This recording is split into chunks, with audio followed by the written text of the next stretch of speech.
कभी आपका phone misplace हो गया हो या खो गया हो तो कितनी वैल्यू पता चलती है कि उसमें कितनी इन्फॉर्मेशन थी, डेटा था।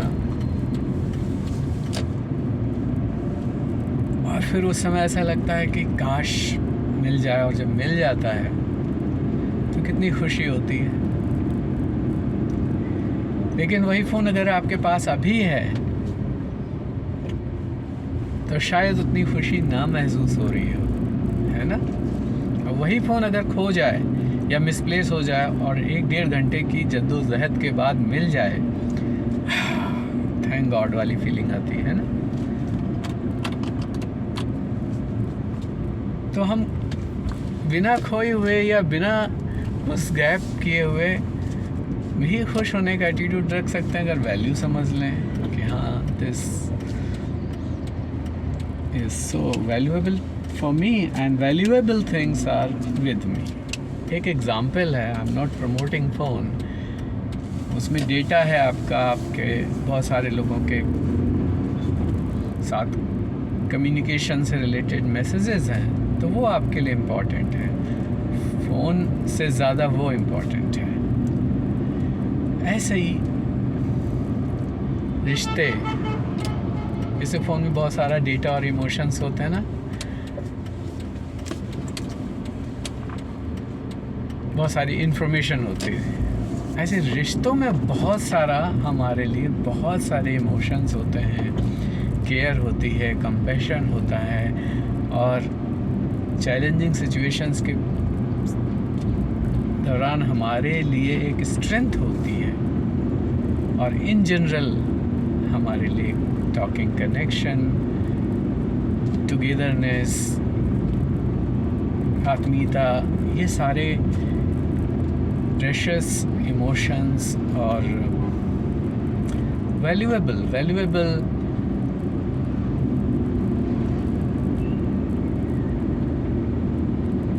फैक्टर्स हैं बहुत सारे हर रिश्ते में।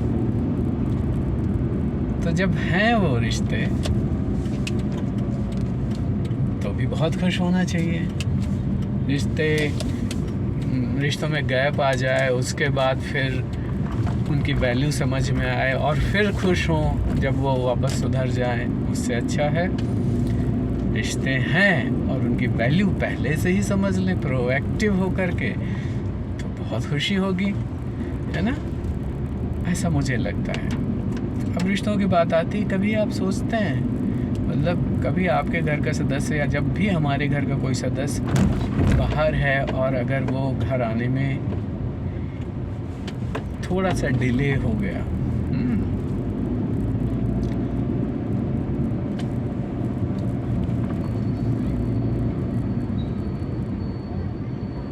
और कोई कम्युनिकेशन नहीं हो पा रही है ड्यू टू फ़ोन का, मोबाइल का बैटरी डिस्चार्ज हो गई है या नेटवर्क नहीं है, और इवनिंग एंड होने वाली है, डार्कनेस शुरू होने वाली है, कितनी बेचैनी होती है, क्योंकि उस रिश्ते की वैल्यू उस समय फील होती है और वो रिश्ता उस समय सामने नहीं है। और थोड़ी देर बाद वो सदस्य आ जाता है, बताता ओ मेरे मोबाइल की बैटरी हो गई थी and all that, I thought कि अभी तो मुझे कोई you all will understand. And फिर आपको कितनी बेचैनी होती है, आप गुस्सा भी करते हैं कि फ़ोन तो कर देते, किसी और के फ़ोन से करा देते। और जो बंदा बाहर है, सेफ़ है, उसको लगता है कि अरे मैं 1 घंटे पहुँच जाऊँगा, बच्चा थोड़ी हूँ कि इतना वरी किया जाए मेरे लिए, दे विल अंडरस्टैंड। और तो रिश्ते की वैल्यू उस समय समझ में आती है। फिर आप प्रेयर करते हैं जब तक वो घर नहीं आ जाता है, वो आ जाता है तो कितना सुकून महसूस करते हैं। लेकिन अगर वो रोज़ समय पे आता है तो भी आप उसकी वैल्यू समझ सकते हैं, है ना।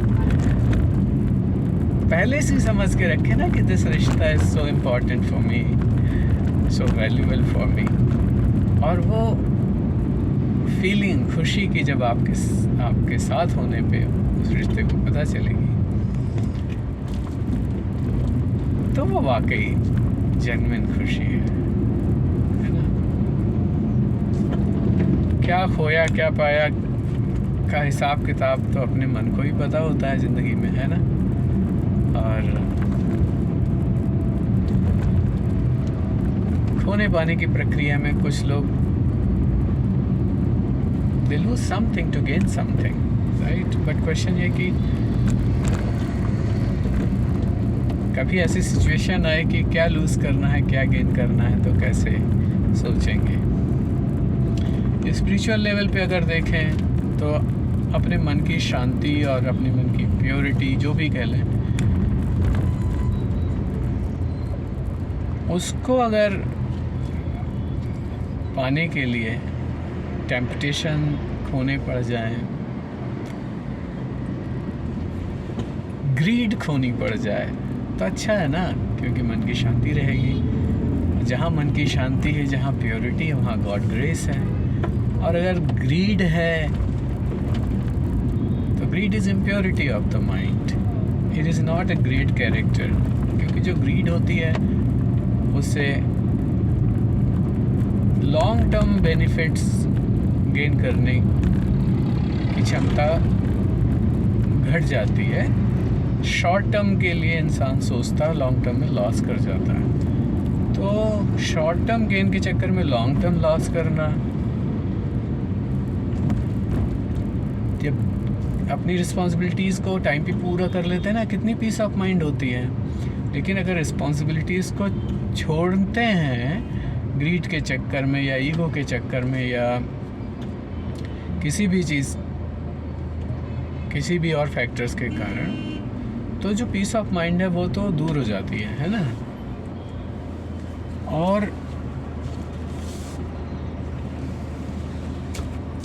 फिर ग्रेट रिजल्ट्स जो चाहिए या ग्रेस ऑफ गॉड जो चाहिए वो भी दूर हो जाता है। तो क्वेश्चन ये है कि जो हमें बताया गया ना कि वो कि काम क्रोध मोह लोभ ये सब छोड़ते हैं तो grace of God, peace of mind, reputation, respect आती है। और ये सब पकड़ते हैं तो ये सब जाती है। तो सौदा कौन सा अच्छा है? तो सौदा खरा खरा है ना। खरे सौदे करने चाहिए ज़िंदगी में। अगर शार्पनेस है तो शार्पनेस ये होनी चाहिए कि मेरी लाइफ में ग्रेस ऑफ गॉड, मेरी पीस ऑफ माइंड, मेरी रेपुटेशन, मेरे अंदर इनर जो वर्ड है, मेरा अंदर जगत है, वो खूबसूरत रहे।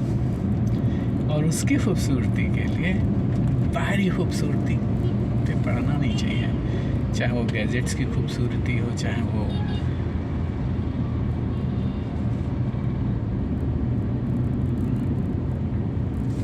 मूल्यहीन कार्यों की हो, आदतों की हो, है ना। तो ज़िंदगी है भाई, ज़िंदगी बहुत खूबसूरत है और इसमें इतनी ब्लेसिंग्स हैं जिसने हमें ज़िंदगी दी है। क्रिएटर है जो ऊपर वाला है, जिस नाम से भी हम जानते हैं, मानते हैं, कि उसकी इतनी ब्लेसिंग्स को काउंट करने के लिए टाइम नहीं है। तो फिर चिंता करने के लिए टाइम कैसे आ गया? और अगर चिंता करने के टाइम आ गया है, इसका मतलब ब्लेसिंग काउंट करने का टाइम खो दिया, उसकी कृपाओं का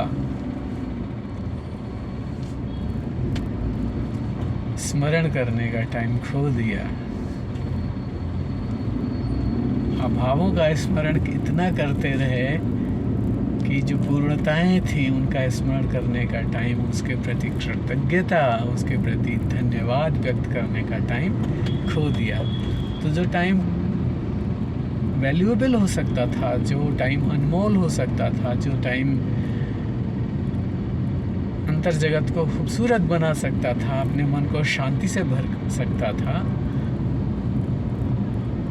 उन सारी ब्लेसिंग्स को ध्यान करके जो जीने के लिए ज़रूरी है, जो आज वैल्यूएबल है हमारे जीवन में, हमारे साथ है, उसके प्रति हैप्पीनेस का, खुशियों का एहसास करके जो हम वैल्यूएबल बना सकते थे अपनी लाइफ को, अगर उसको बना लिया तो जीवन जी लिया ठीक से, है ना। सौदा खरा खरा